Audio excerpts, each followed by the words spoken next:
Hello dear students, last video में हम लोग बात कर रहे थे नाइट्रोजन कंटेनिंग कंपाउंड पे। और नाइट्रोजन कंटेनिंग कंपाउंड्स में हम लोगों ने सबसे पहले जो स्टार्ट किया था वो एथिलएमीन था। और एथिलएमीन में हम लोगों ने एथिलएमीन के प्रिपरेशन मेथड और इनके स्ट्रक्चर के बारे में डिस्कस कर लिया था कि जो एथिलएमीन है वो sp3 हाइब्रिडाइज है, जो इनका स्ट्रक्चर है, इनके प्रिपरेशन मेथड हैं, वो हम लोगों ने डिस्कस कर लिए थे। अब हम लोग इस वीडियो में एथिलएमीन के फिजिकल प्रॉपर्टी और केमिकल प्रॉपर्टी के बारे में डिस्कस करेंगे। तो चलिए स्टार्ट करते हैं। फिजिकल प्रॉपर्टी ऑफ एथिलएमीन स्टार्ट करते हैं। फिजिकल प्रॉपर्टीज ऑफ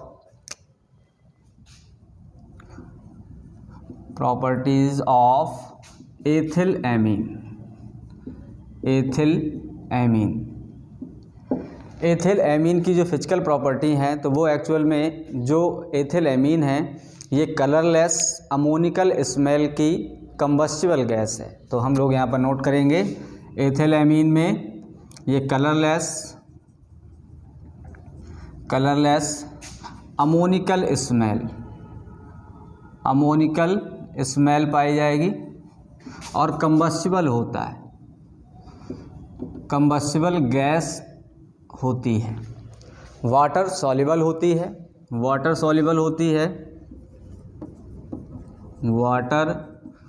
सॉल्युबल है।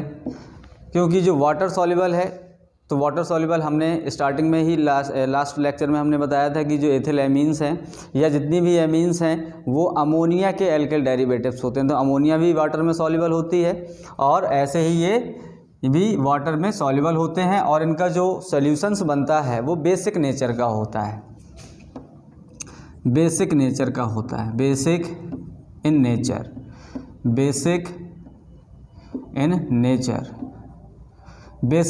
होता है।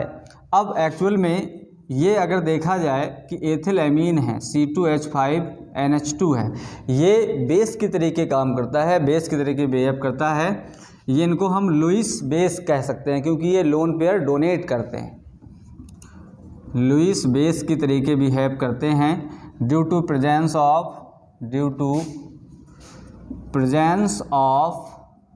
Loan pair of electron in nitrogen atom में लोन पेयर प्रेजेंट होने की वजह से ये इलेक्ट्रॉन डोनेटिंग टेंडेंसी के होते हैं। अब यहाँ पर हम लोग ये देखते हैं, हाँ यहाँ पर ये देख लें कि इसका जो बॉइलिंग पॉइंट होता है वो अप्रॉक्स 7 डिग्री सेंटीग्रेड होता है। 7 डिग्री सेंटीग्रेड के पहले ये लिक्विड फॉर्म में या और भी कम टेम्परेचर में गैसेस फॉर्म में ही आने लगते हैं, लेकिन रूम टेम्परेचर पे या 25 डिग्री सेंटीग्रेड पे अगर हम देखेंगे तो ये गैसेस स्टेट में पाया जाता है। अब हम लोग देख लेते हैं इनका कुछ बेसिक नेचर। तो बेसिक नेचर में हम लोग ये देखेंगे कि अगर एमीन्स हैं जैसे नाइट्रोजन है तो पहले इसको नोट कर लें, फिर हम लोग देखते हैं इनके बेसिक नेचर। तो इसको नोट करें। अब हम लोग इस पे बात करेंगे basic nature of amines. Basic nature of amines, तो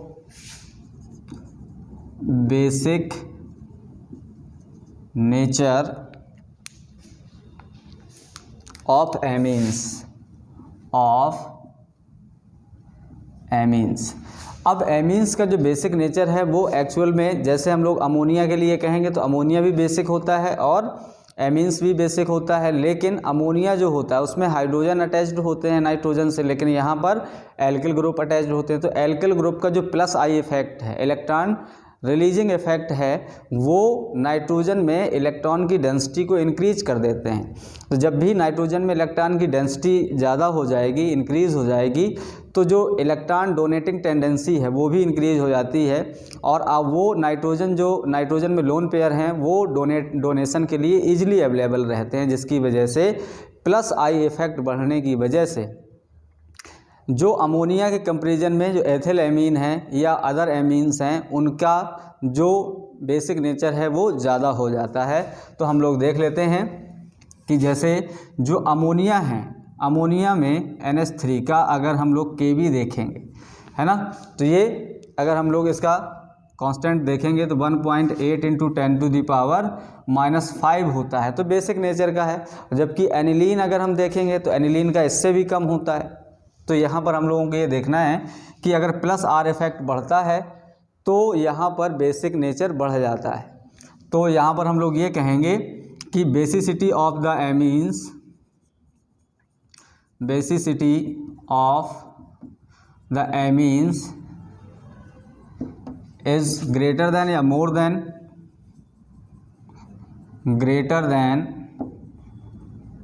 ammonia, ammonia due to presence of R group, alkyl group, alkyl group, alkyl group में पाया जाता है plus I effect. Plus I effect बढ़ने की वजह से इसमें इनका बेसिक नेचर जो होता है वो इंक्रीज हो जाता है। तो हम लोग इसमें ज़रा इंक फिल कर लेते हैं। तो हम लोग ओवरऑल ये कह सकते हैं कि जो एमीन का बेसिक नेचर है वो प्लस I इफेक्ट ग्रुप बढ़ने की वजह से बेसिक नेचर बढ़ जाता है, जबकि माइनस I इफेक्ट बढ़ने की वजह से बेसिक नेचर कम हो जाता है। तो हम लोग यहाँ पर ये फाइनली लिख सकते हैं कि basic nature of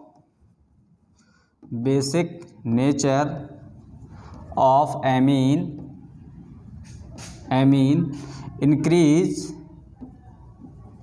increase in presence of plus I effect, plus I effect या हम कह सकते हैं alkyl group, alkyl group and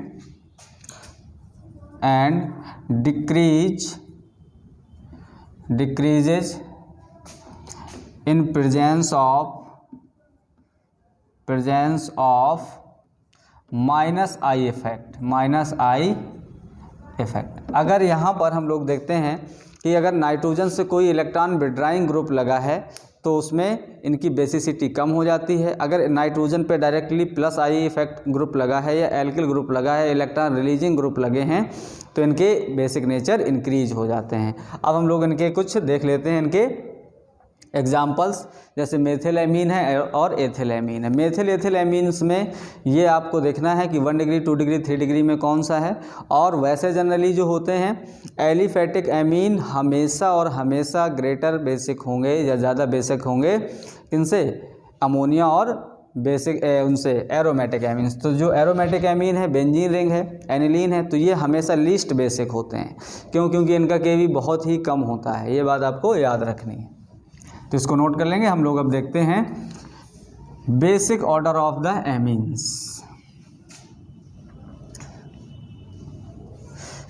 basic order of the amines में हम लोग देख लेते हैं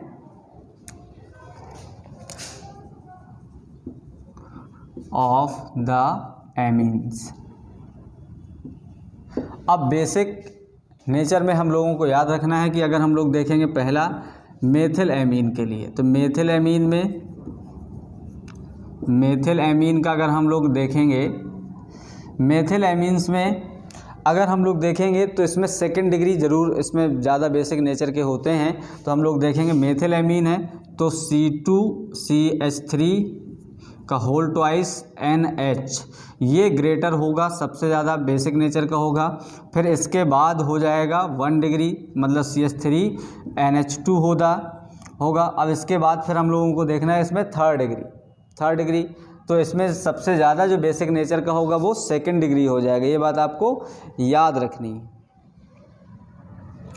तो अब हम लोग यहाँ पर देखेंगे कि यहाँ पर ये CH3 का होल थ्राइस N, तो ये हो जाएगा सेकेंड डिग्री, 1 डिग्री, 3 डिग्री। अब हम लोग देखेंगे इनसे कम नेचर का बेसिक नेचर का होता है अमोनिया, और इससे भी कम नेचर का जो सबसे लीस्ट बेसिक होता है वो होता है एनिलीन, मतलब C6H5NH2।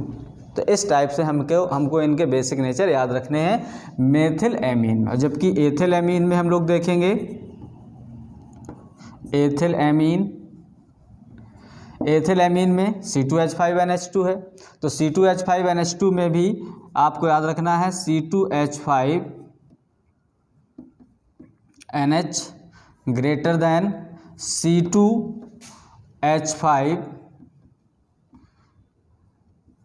अब यहाँ पर आ जाएगा थ्राइस 3 डिग्री हो जाएगा, और यहाँ पर हम लोगों को मिल जाएगा C2H5 2 डिग्री 3 डिग्री, और यहाँ पर 1 डिग्री हो जाएगा। तो इसको हम ब्रैकेट हटा दे रहे हैं, यहाँ पर बन जाएगा NH2, फिर यहाँ पर बन जाएगा अमोनिया, और यहाँ पर हम लोग देखेंगे C6H5NH2।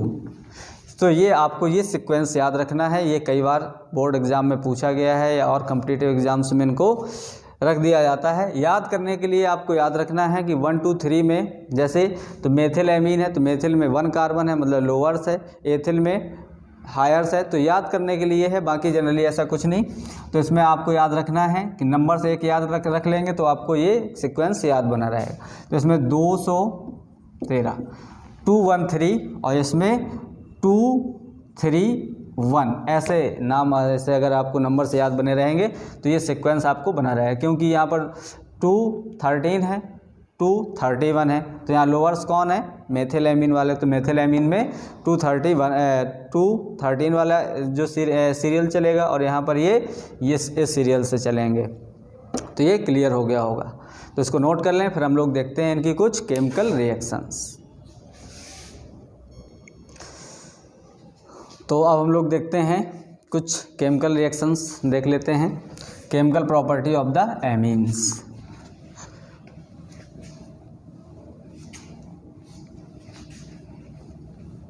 Chemical property of the amines में हम लोग देखेंगे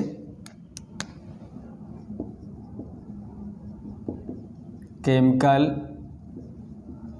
प्रॉपर्टीज ऑफ एमीन्स। अब एमीन्स हैं मतलब बेसिक नेचर की होंगी, तो सबसे पहले हम लोग एसिड से रिएक्शंस पढ़ लेते हैं। तो एसिड से रिएक्शंस करके बेस क्या बनाते हैं, सॉल्ट बनाएंगे। तो हम लोग देख लेते हैं reaction with acid, reaction with acid. Reaction with acid अगर हम लोग देखते हैं तो इसमें हम लोग देखें कि अगर हमने C2H5NH2 की रिएक्शंस अगर हम लोग HCl से करा देते हैं तो ये न्यूट्रलाइज हो जाएगा। ये ऐसा हो सकता है क्योंकि ये वीक बेस है, ये बात आपको याद रखना है कि ये वीक बेस है, और यहाँ पर जो हमें रिएक्शंस प्रोडक्ट मिलने वाला है वो C2H5। अब यहाँ पर हम लोगों को क्या करना है, यहाँ पर हम इस प्रोडक्ट को 2 टाइप से लिख सकते हैं। या तो हम ऐसे लिख सकते हैं NH2HCl, ethyl amine hydrogen iodide, इस टाइप से लिख सकते हैं। या इसी को हम लोग दूसरा जो तरीका है वो हम लिख सकते हैं ethyl ammonium chloride, ethyl ammonium chloride भी लिखा जा सकता है। इसको हम लोग लिख सकते हैं C2H5NH3 प्लस Cl माइनस। तो इस टाइप से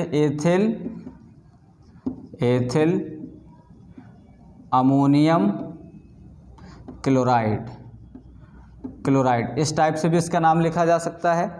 या इसको हम एथिल एमीन हाइड्रोजन आयोडाइड, इसका नाम हो जाएगा एथिल एमीन हाइड्रोजन आयोडाइड, इस टाइप से भी लिखा जा सकता है। और इन दोनों प्रोडक्ट एक जैसे हैं, इनमें से हम कुछ भी लिख सकते हैं। अब हम लोग देख लेते हैं जो इसकी सेकंड रिएक्शंस हम लोग मान लेते हैं C2H5NH2 की रिएक्शंस हम लोगों ने H2SO4 से, हाइड्रोजन सल्फ्यूरिक एसिड से कराते हैं, तो सल्फ्यूरिक एसिड से कराते हैं तब भी न्यूट्रलाइजेशन होगा, और हम लोगों को मिलेगा C2H5NH3 का होल ट्वाइस SO4। तो यहाँ पर अगर हम इसका नाम देखेंगे तो ये नाम हो जाएगा एथिल एमीन सल्फेट या एथिल अमोनियम सल्फेट, इसका नाम हो जाएगा एथिल अमोनियम सल्फेट। सल्फेट। इस टाइप से हम, ये बेस है और इसकी हम एसिड से रिएक्शंस कराते हैं तो हमें सॉल्ट्स मिलते हैं। क्लियर? तो इस रिएक्शंस को नोट करेंगे, फिर हम लोग देखते हैं इसकी नेक्स्ट रिएक्शंस। क्लियर हो गया होगा। अब हम लोग देखते हैं केमिकल प्रॉपर्टी में एमीन का ऑक्सीडेशन। तो एमीन का ऑक्सीडेशन करते हैं KMnO4 से, पोटेशियम पर मैग्नेट से। जब भी हम इनका एल्किल एमीन का या एथिल एमीन का हम लोग ऑक्सीडेशन करते हैं तो इसमें एल्डी मीन्स मिलते हैं, और एल्डी मीन्स डबली बॉन्डेड होते हैं। और एल्डी मीन्स का जब भी हम लोग हाइड्रोलिसिस करते हैं तो हम लोगों को एल्डिहाइड्स मिल जाते हैं। जैसे हम लोग देखते हैं इस रिएक्शंस में ऑक्सीडेशन, ये हम लोगों की थर्ड केमिकल रिएक्शंस है। ऑक्सीडेशन में हम लोग देखते हैं कि अगर हमने CH3 CH2 NH2 को हम लोगों ने क्या किया, ऑक्सीडाइज किया है। ऑक्सीडाइज में हम लोग क्या करते हैं, KMnO4 यूज कर लेते हैं, KMnO4 यूज करते हैं। तो यहाँ से हम लोगों को क्या मिलता है, यहाँ से हाइड्रोजन रिमूव हो जाते हैं, और हाइड्रोजन रिमूव होकर यहाँ पर डबल बॉन्ड आ जाता है।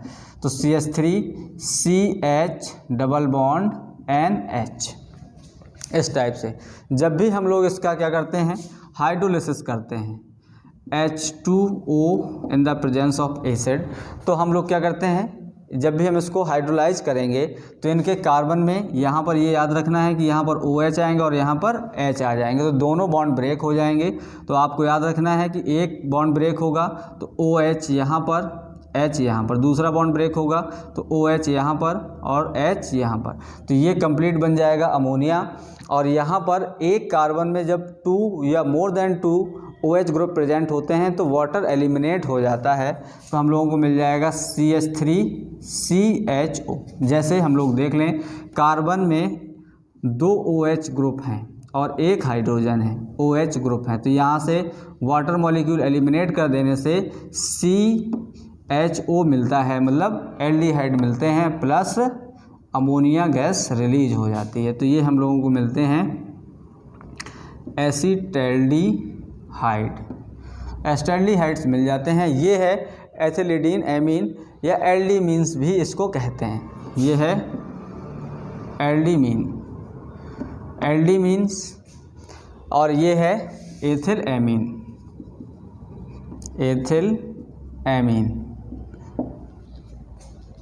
इसका एक्चुअल में नाम एथिलीडीन एमीन्स होता है, एथिलीडीन एमीन्स होते हैं। तो इस टाइप से हम लोग इसमें ये देख लेते हैं कि जब भी हम एमीन्स का ऑक्सीडेशन करते हैं तो इनसे वाटर यहाँ से हाइड्रोजन रिमूव हो जाता है, क्योंकि ऑक्सीडेशन क्या है, रिमूवल ऑफ हाइड्रोजन या एडिशन ऑफ ऑक्सीजन है। तो यहाँ पर हाइड्रोजन रिमूव होकर यहाँ पर एल्डीमीन्स बनते हैं या एथिलीडीन एमीन्स बनता है। जब भी हम इसकी हाइड्रोलिसिस करते हैं तो हम लोगों को मिल जाता है एसिटाल्डिहाइड। अब हम लोग देख लेते हैं नेक्स्ट रिएक्शंस जो है इसमें, reaction with Grignard reagent. Fourth reactions हम लोग देखते हैं, रिएक्शन विथ ग्रिग्नार्ड रीजेंट।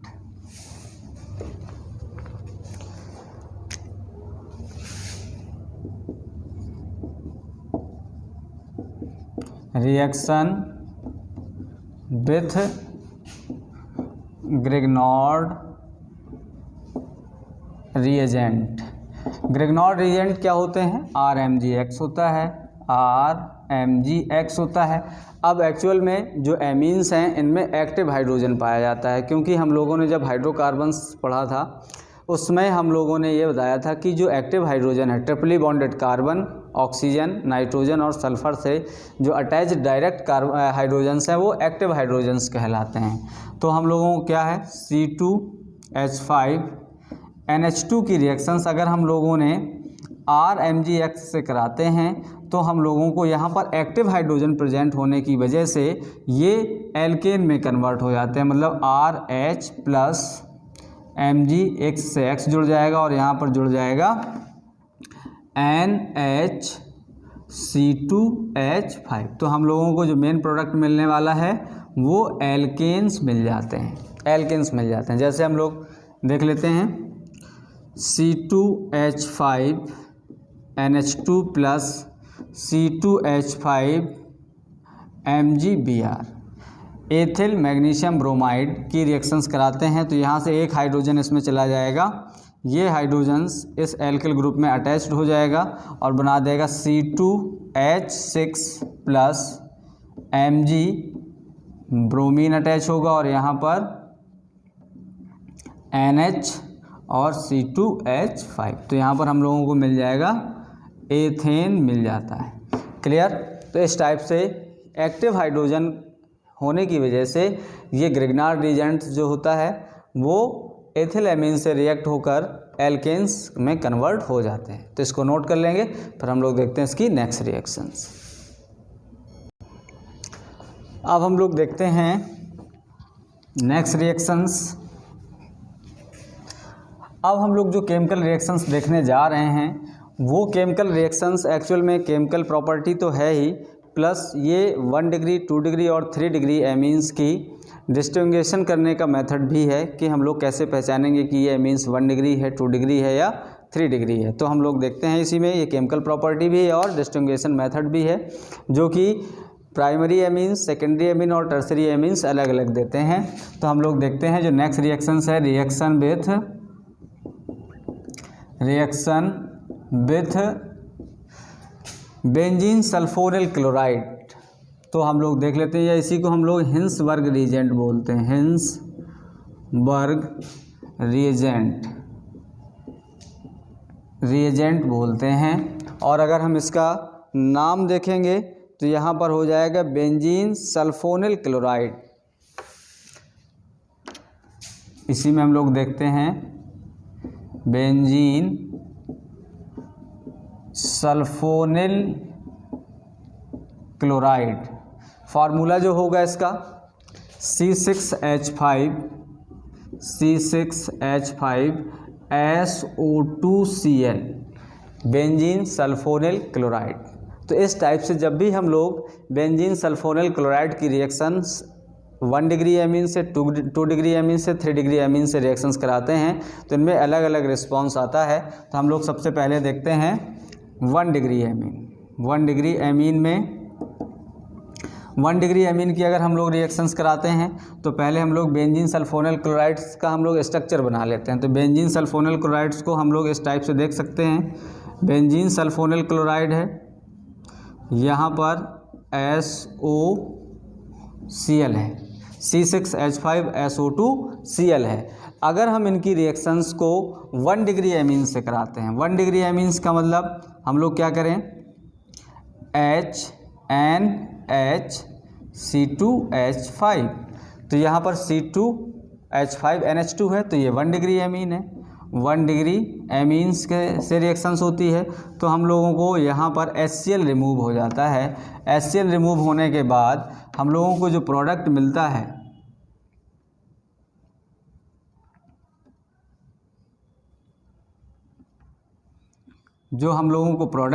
है वो प्रोडक्ट इस टाइप से है SO। अब यहाँ पर हम लोगों को मिलता है NH2H5, ये है। तो ये क्या होता है, N ethyl benzene sulfonamide, N ethyl benzene sulfonamide, N ethyl benzene sulphonamide.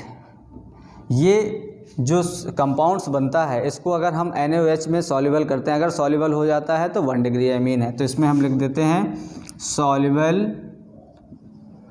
इन एल्कली, बेस में ये सॉल्युबल होते हैं। तो ये 1 डिग्री एमीन का परीक्षण हो गया या टेस्ट हो गया। अब अगर हम लोग 2nd डिग्री एमीन्स में देखते हैं तो 2nd डिग्री एमीन में हम लोग यहाँ से देखते हैं 2nd डिग्री एमीन में बेंजीन सल्फोनिल क्लोराइड्स की जो रिएक्शंस हैं वो हम लोग देखते हैं SOCl की रिएक्शंस हम लोग। अब यहाँ पर हम लोगों ने 2nd डिग्री एमीन लेनी है, तो 2nd डिग्री एमीन्स में हम लोग ऐसे कर सकते हैं कि एक H हमने ऐसे किया N, और यहाँ पर हमने C2H5 और यहाँ पर C2H5, ये 2nd डिग्री एमीन है, 2nd डिग्री एमीन है।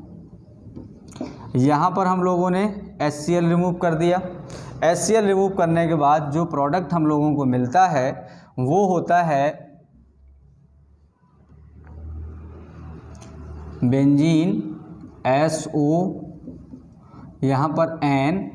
अब यहाँ पर हाइड्रोजन नहीं है तो हम लोगों को मिलता है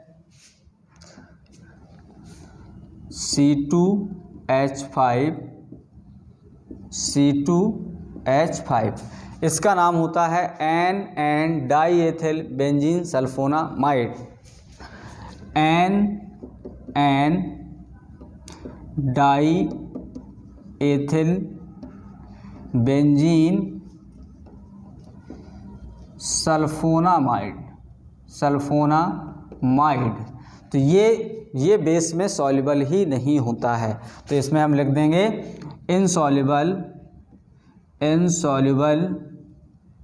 इन एल्कली। इसका मतलब ये है कि अगर 1 डिग्री एमीन है, अगर हम उसकी हिंसबर्ग रीजेंट से रिएक्शंस कराएंगे तो बनने वाला जो प्रोडक्ट है वो एल्कली में सॉल्युबल होगा।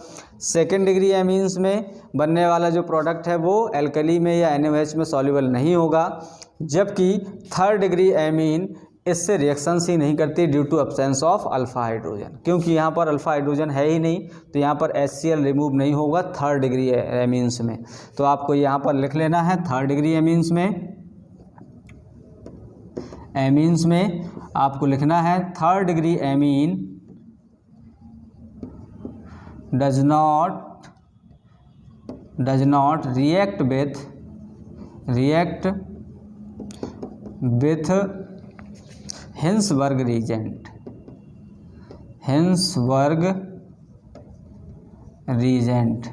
अब due to absence of alpha hydrogen, तो हम लोग यहाँ पर लिख सकते हैं due to absence of alpha hydrogen.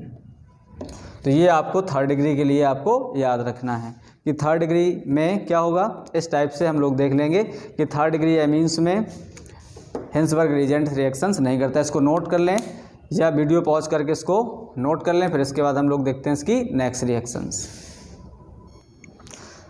अब हम लोग जो देखते हैं एमीन्स में नेक्स्ट केमिकल रिएक्शंस भी है और इसका ये टेस्ट भी है। तो हम लोग देखते हैं नेक्स्ट रिएक्शंस केमिकल रिएक्शंस में कार्बिल एमीन रिएक्शंस, या इसी को आइसोसाइनाइड टेस्ट भी कहते हैं। तो हम लोग देखते हैं कार्बिल एमीन रिएक्शंस, या इसी को हम लोग आइसोसाइनाइड टेस्ट भी कहते हैं।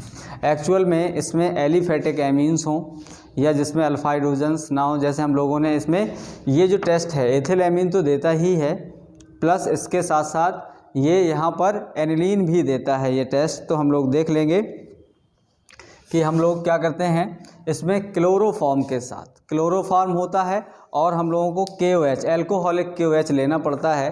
तो हम लोग सबसे पहले रिएक्शंस देख लेते हैं। C2H5NH2 प्लस CHCl3, ये क्लोरोफॉर्म है। इसकी रिएक्शंस हम एल्कोहलिक KOH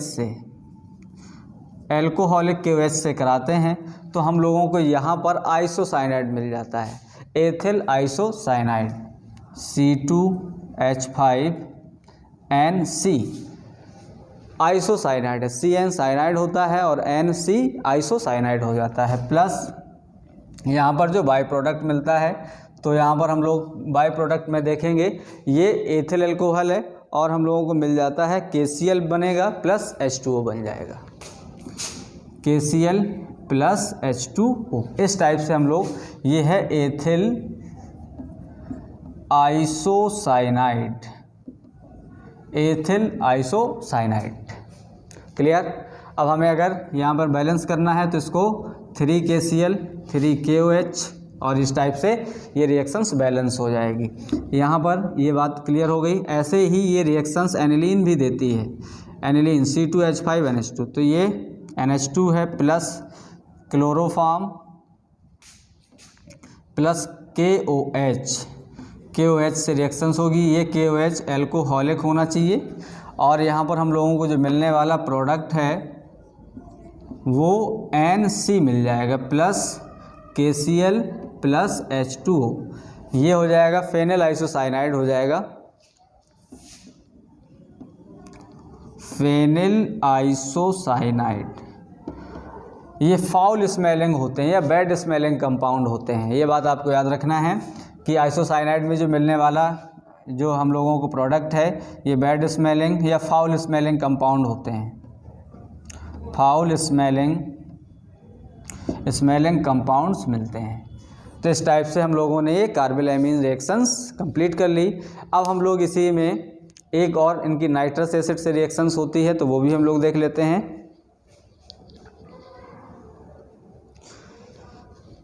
नोट हो गया होगा, पॉज करके वीडियो नोट कर लें। अब हम लोग देखते हैं reaction with nitrous acid, reaction with nitrous acid.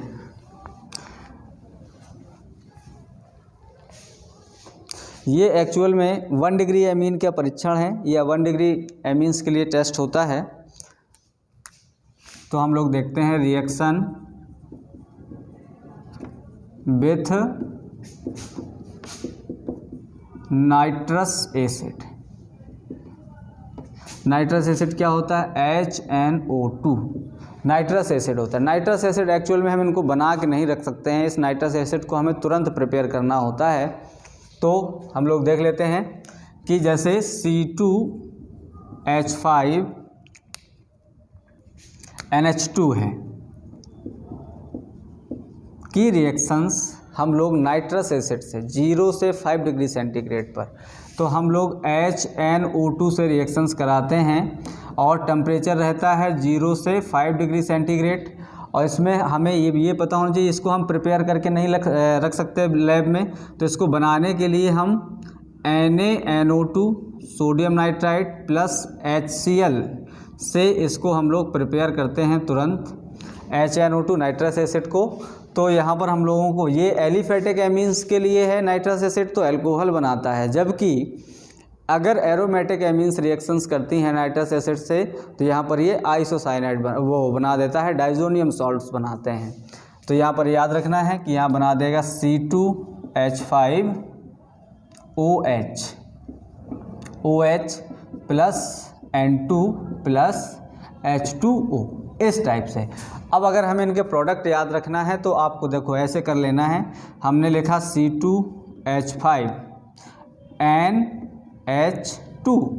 अब हम लोगों को इसमें कैसे कर लेना है, इसमें हम लोग देखो क्या करें, यहाँ पर हम लिख दें HNO2 को कैसे अरेंज कर दें, NO और यहाँ पर OH, इस टाइप से हम लोगों ने इसका डिवीज़न कर दिया। तो हम लोगों को प्रोडक्ट मिल गया C2H5NH2, यहाँ ये N2 और यहाँ पर H2O। इस टाइप से हम लोग इनके प्रोडक्ट याद रख सकते हैं। क्लियर? तो ये नाइट्रस एसिड से हम लोगों को अल्कोहल मिल जाते हैं। जबकि अगर हम लोग एमीन की रिएक्शन कराएंगे, एनिलीन की रिएक्शंस कराते हैं, तो हम लोगों को एथिल आइसोसाइनाइड या इसमें डाइजोनियम सॉल्ट्स मिलते हैं। अब हम लोग देखते हैं एक और रिएक्शंस, जिसकी लास्ट रिएक्शंस है mustard oil reactions. Mustard oil reactions ये भी 1 डिग्री एमीन्स के लिए होते हैं। Mustard oil reaction, mustard oil reactions में क्या होता है कि मस्टर्ड ऑयल रिएक्शंस में जो 1 डिग्री एमीन्स होती हैं, 1 डिग्री एमीन्स की रिएक्शन कार्बन डाइसल्फाइड से कराते हैं मर्क्यूरिक क्लोराइड की प्रेजेंस में। C2H5NH2 की reactions carbon disulphide, carbon dioxide जैसे होता है ऐसे कार्बन डाइसल्फाइड होता है, और ये रिएक्शंस होती है HgCl2 की प्रेजेंस में। तो यहाँ पर एथिल आइसोथायोसाइनेट बनता है, एथिल आइसोथायोसाइनेट, एथिल C2H5। अब इसके बाद आइसोथायोसाइनेट, थायोसाइनेट का मतलब है यहाँ पर NCS बन जाता है, यहाँ पर बन जाएगा NCS प्लस Hg के बाद बन जाएगा HgCl, HgS plus 2HCl। HgS+2HCl। तो ये है एथिल थायोसाइनेट। तो इसकी जो स्मेल होती है वो मस्टर्ड ऑयल लाइक होती है, इसलिए हम इसको मस्टर्ड ऑयल रिएक्शंस कहते हैं। तो ये हम लोगों ने देख लिया कि ये जो 1 डिग्री एमीन्स हैं ये कार्बोनाइल सल्फाइड और मर्क्यूरिक क्लोराइड की प्रेजेंस में एथिल आइसोथायोसाइनेट्स बनाते हैं, जिनका जो ऑर्डर है या जो स्मेल है वो मस्टर्ड ऑयल लाइक जो स्मेल होती है। तो इससे हम लोग पहचान लेते हैं कि ये 1 डिग्री एमीन है, जबकि 2nd और 3rd degree amines mustard oil reactions नहीं देते हैं। तो हम लोगों का इसमें एथिल एमीन कंप्लीट हो चुका है। अब हम लोग जो नेक्स्ट वीडियो होगा उसमें हम लोग एरोमेटिक एमीन्स मतलब एनिलीन्स के बारे में हम लोग डिस्कस करेंगे। तो तब तक ये वीडियो को कंप्लीट से देख लें और इसको अच्छे से रिवाइज कर लें और बोर्ड के लिए तैयारी करते रहें।